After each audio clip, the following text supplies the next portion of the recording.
Hello, and welcome to episode today, episode 11. And we are going to talk about sex today. Yay. So, here we are, episode 11. So, we do want to mention that this episode is brought to you by Life and a pre recorded message. So, we're not live this evening, but we're trying to get caught up, and we're trying to keep our routine going, and sometimes you just got to make adjustments, right? Mm-hmm. So my wife has a schedule of us being able to spend time together, and we're trying to keep things in order and make those things happen. You see how she's smiling? Because you love a schedule. I'm very I guess I'm really a good guy for routine, and I kind of do the same things over and over and over again. So when we get a schedule and we change some things, and it takes me a little while to adjust, but we're in this to win this, right? Yeah. So that's why we're doing this podcast, this episode, this broadcast, whatever you want to call it, this life that we have.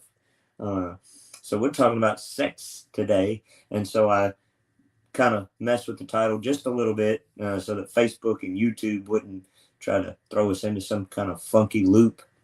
So all that being said, very first thing, let's talk about sex, baby. Okay. So what about it? Sex and intimacy. So everybody thinks that they are the same thing.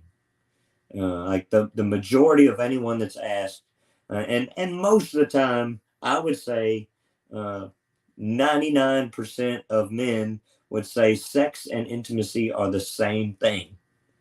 But when women are asked, I think it's about 99% the opposite, that they would say that obviously that sex and intimacy are not the same thing. And so we got to break down that translation, right? Yes. That misunderstanding. Mm-hmm. So in this episode, we want to make sure that we keep sex and intimacy, keep those two connected. They have to be connected in the marriage. Now, this is for the married folks. If you're pre-married, I'm a pastor. What's pre-married? Oh, before married. Sorry, it's just a weird way to word it. Well, pre-married or unmarried. Okay. Then it was just a weird sex way. out of wedlock. Okay, we're in the South. I'm a pastor. So think about where our background is and where we're coming from. This is what we preach and teach. But marriage, sex, and intimacy have to be connected. And obviously, we know that sex is what's the word I'm looking for? It's a selling tactic, right? Yeah. And you know the saying is, sex sells and everyone's buying. Sex could be found literally anywhere. I mean, obviously there are problems in this world. There are sex crimes in this world, right? Mm-hmm. And so sex could be found anywhere, and obviously that's what causes problems outside of the marriage. When sex is looked for somewhere other than the marriage, wouldn't that cause a problem? Yeah. Absolutely, right? So you've got to keep the two together in a marriage. But obviously we know that sex could be found outside of the marriage. Intimacy could be found outside of the marriage, and that would also break down the marriage. Because if I'm looking, or you're looking for intimacy somewhere else, then there's a problem. Right? So we want to make sure that in a marriage, that sex and intimacy go hand in hand, that they stay together. So first things first, all that explanation, 5 minutes of explanation. Okay? Here we go. Tiffany. Bobby. What is sex? Sex to me? yeah. Sex is sex, buddy. Sex is sex. Okay. Okay, so what it's supposed to be? Yeah. What is it to you? To me. What is your definition or your understanding? Oh, I don't like definitions. Put Okay, it in but your own words. okay, so the way I see it is the pleasure that God has given us as a married couple. Okay. Like our oneness together. Okay. Do I have to keep going? No, Okay. no, just whenever you're done. I I'm want done. your what it is to you, what it means to you in your words. Okay. What is intimacy? Intimacy is where we go deep with each other. Okay. Like where we just sit and chat and like share our deepest thoughts. All right. So You're killing me and you're making me sweat. So that's it, right? That's yeah, what that means. In a nutshell. Okay. In a nutshell. Okay. I don't talk as much as you. Okay. Okay, Bobby, what is sex to you? Sex to me is the throwing down. Throwing down, yeah. Okay. Bumping uglies. Like I don't know if you can say that on here. I think you can. Okay. I just did. Okay. But it is the time of doing the do. Okay. Intimacy. What is intimacy? Intimacy is the coming together as a couple, sharing life experiences, sharing your innermost thoughts and desires and feelings. And like guys don't like to talk about that, but in a marriage, we need to. Yes. Because you need to know what I'm feeling, what I'm thinking, and vice versa. Yeah. There's two sides to every coin. I have to know the same thing. You have to know the same thing. Yeah, because like with men, I think women, or I look at you as like, I mean, I know you have feelings, but I feel like you don't have feelings. They're just like in my head, and I know it's not true because we talk about it. They're deeper down. Like you have to dig them out. Like in my head, you're never stressed or worried or angry maybe, but sad, you know. Mm-hmm. So we got to talk about those and dig them out. Right. And sometimes, like, you know, in the marriage relationship, we obviously see that stereotypically, even in all the Lifetime movies and the Hallmark movies and all those things, that the women are just ready to just pour out their feelings, and the guy's like, I'm not ready for that. Yeah. Right. So the women are ready to be emotionally connected, and the men are not. Right. So that's what this is. The intimacy is being emotionally and deeply connected to your spouse. Right, which is a key part in a happy marriage. Right, exactly right. And so it brings us to this thing where there's a breakdown in the communication. There's a breakdown in the relationship, and you see that divorce rates are high. And I'm not here to call anybody out and saying that because you've been divorced, you're a failure. I'm not saying that at all. But I'm saying that there's a breakdown in relationship. We see that society makes it so easy to just, whatever's broken, throw it away and go buy something new or go find something new. And the way I was raised, obviously, the majority of my time, Monday through Friday, my part-time job, because my full-time job is my family, my home. But my job that carries the insurance and provides most of our finances is a mechanic. I fix things. Mm-hmm. And I was designed in the way that I grew up to fix what's broken. And how can I call myself a mechanic and not desire to fix the things that are broken in my relationships and in my home? And that doesn't always apply to everybody, but you got to find what you're good at and use that to develop and nurture and grow your relationships. Right. So not just the intimate ones. So obviously we need to make sure that we get everybody on the same page, that this is about marriage. This is about thriving and growing and sustaining marriage, because we don't want to see the opposite. We don't want to see the divorce, because the divorce is terrible. It is the tearing away and the pulling apart of multiple lives, not just the parents, but the children. Right. And society wants to say, oh, they'll be fine because they get 2 homes, and the kids get 2 birthdays, they get 2 Christmases, they get all these things double. But no, you think that the reason they get things double is because they're lost, they're hurt, they're struggling because their parents are no longer together. So we want to see the marriage thrive. We want to see the marriage grow and be faithful and be strong and be an example to the world that it's not always easy, but we can make this work. Right.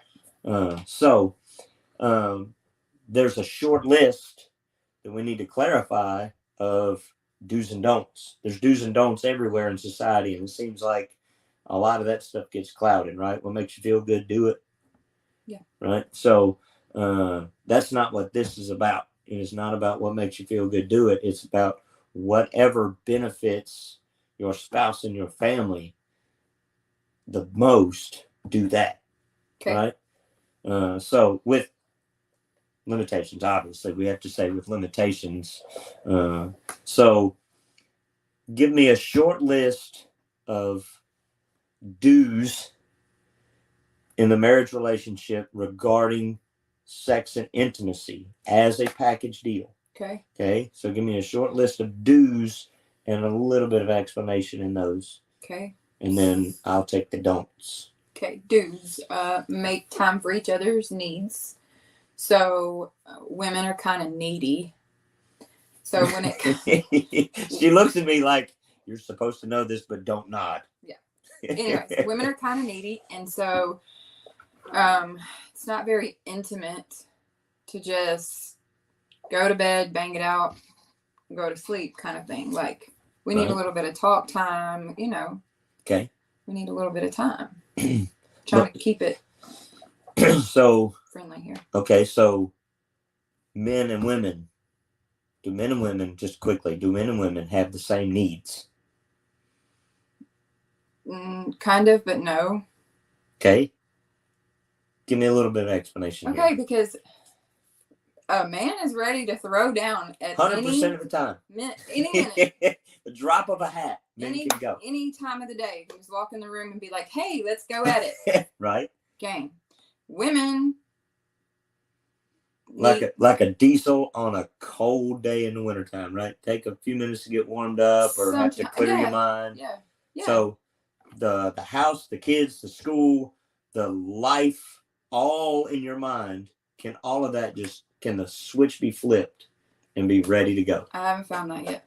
Okay, so there's always an exception to the rule, but for the most part, women need a little more. Yeah, need a little warning. Right. Okay. Okay.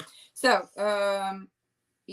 make time for each other's desires, which is kind of the same thing, but like, I desire for you to rub on me somewhere. I don't care if it's my ear. I don't care. I don't care what it is. Just rub me. So we had this conversation a couple weeks ago on. Let me get these keys off my side. They're playing. We had a conversation about like women sitting in a doctor's office. Oh, did you want a boy or did you want a girl? And these two are talking, and they look over at another girl and they're like, you having a boy or a girl? What did you want? And she's like, I just wanted a back rub, or I just wanted a foot rub. So guys are ready to go no matter what. And don't do it with dread. Like, if I'm like, babe, can you just like rub my back? If you're like, oh, right. Yes, I guess. Then it's pointless. Don't touch me. That is making time for her desire. His desire is thinking about what the need or the desire is and not doing it grudgingly, right? Yes. Okay. Yes. Okay. And then consider the situation. Because like I said a few minutes ago, men are ready to go at a drop of a hat. They don't care where they are. They don't care who's around.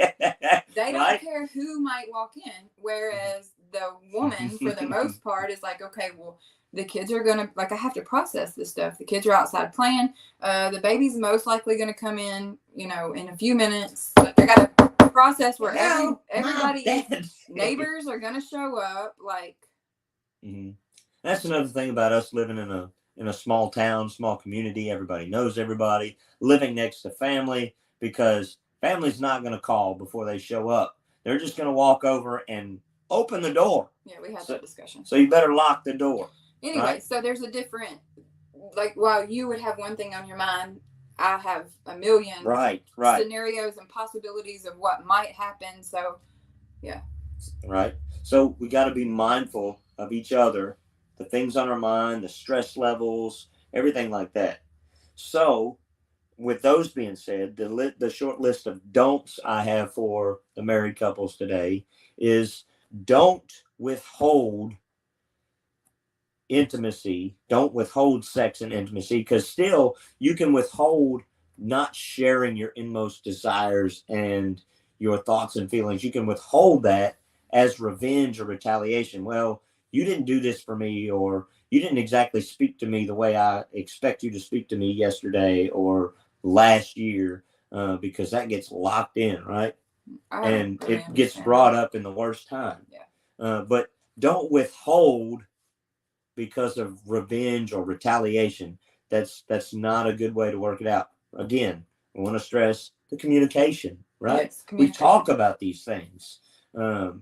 We have these safe times, right? Safe zones and safe times to say, hey, here's our place, here's our time that we struggle to keep, right? Mm-hmm. The dinner table, no phone, and all bets are off, gloves are off. You don't just come in, teeth all clenched and mad, but have the conversation. That's the place to talk. Yeah. And to discuss the problem. So also, don't use sex as leverage. Okay, I'll do this for you to satisfy your need and your desire, as long as you'll do this for me. Right. If because I really want to buy that new truck, and you said no, that our finances would not handle it, or it's not in the budget to go buy this new toy or whatever.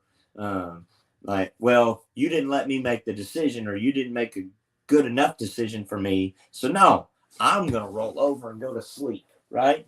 So that's not how this game is played. Right. No. It's and don't make excuses. And on the man side of things, the men always look and think, oh, well, she says her head hurts, right? So if I'm like, there's a running joke that a guy comes to the bedroom late at night, and he has a glass of water and 2 Tylenol in his hand, says, here. What? And the wife says, what's that for? This is for your headache. Well, I don't have a headache. Oh, you're in trouble, right? So don't make excuses. Talk this stuff out. Yeah. If you're not feeling it, if you're not in the mood, then don't just say, no, not tonight, right? Well, and you'll notice too, when you actually communicate, hey, babe, I'm kind of tired. Is it okay if we just snuggle? Mm-hmm. Then sometimes you're like, oh, yeah, because I'm so tired. It's like, so tired. Right. And so you have got to be 100% truthful, 100% sincere, because in the marriage, she's not her own. I'm not my own. I belong to her. She belongs to me, not in a sense that I own you and you do what I say, right? And vice versa. But in the marriage relationship, we work together for the common goal of what's best for us and our family and our home, right? Yeah. So we do everything that we can to meet in the middle. That I give 100% to meet her. She gives 100% to meet me. The person that came up with the saying that marriage is 50-50 is looking for a way out. Yeah. They're looking for a reason to say, well, I went my halfway. I went my 50%. But if you're not all in, are you really into this relationship? If you're not in it 100%, then guess what? When your spouse drops to about 75 or 50% because they're having a bad day, you're really going to have a bad day, because you're like, well, you're just not putting any effort at all. Mm-hmm. So if I'm going 100%, then I'm meeting you where you are. Mm-hmm. And the same thing is, and that's how we meet together. What we would call the middle is because I'm giving 100%, you're giving 100% for us to work this out together. Right. It's not all me, and it's definitely not all you.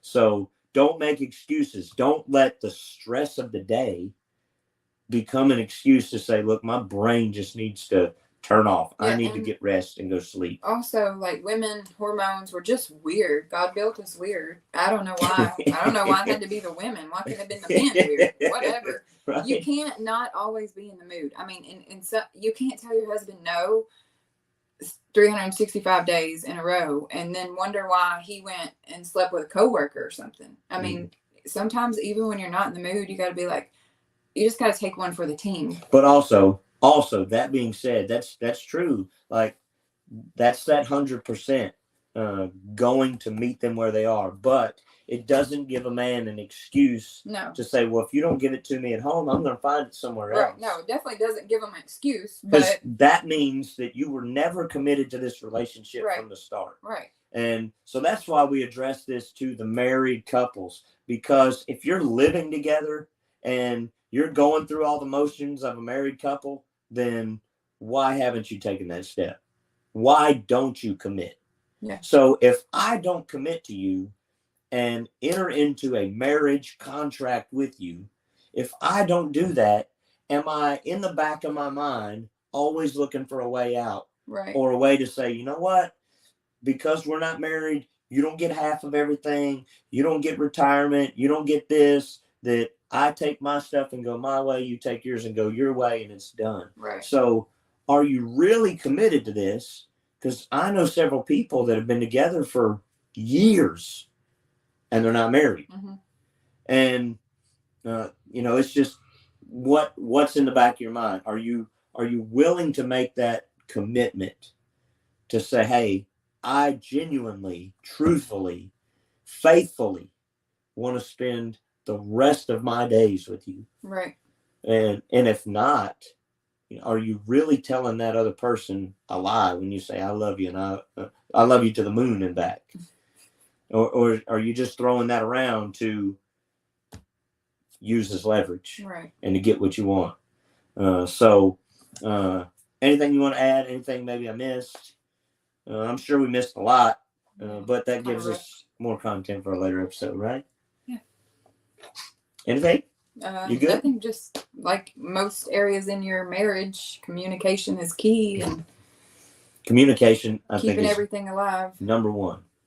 You can do everything, and you can make all the effort in the world. You can go through all the stress, pay all the bills, make sure that every need is met and every desire is met. But if there's no communication, then there is a desire that's left unchecked. Yeah. And things will break down. So work on communication. First and foremost, tip top of the list, work on the communication. Spending time with each other, and find out what her favorite color is. Find out what her favorite TV show is. What is my favorite color? Blue. Okay. What's my favorite TV show? It changes monthly. I don't have one. You're always on your phone watching this person or that person or whatever. So, but get to know them. Find out what makes them tick and what things are special, because that's really what's gonna get things to the next level and continue to get to the next level, because you don't ever want to just get stagnant, and anything that gets stagnant starts to stink, right? Sure does. So make the effort. 100. Marriage is not 50-50. It is 100%, all your effort on each side, and do those things. Trust me, I guarantee that if you're doing what needs to be done, you're doing what she sees, she desires, and communicating, then that will work itself out better than anything. Mm-hmm. So that's us. Here we are. Yep. All right. So folks, sorry about this being pre-recorded tonight, but again, I'm trying to hold to a schedule, and my wife wants me to go and do some things and be part of a date night. So again, we make adjustments, we overcome the situation, and we continue to meet each other's desires. Right? Yep. Thank you guys for watching. Y'all have a great evening. We'll see you next time right here on the next episode.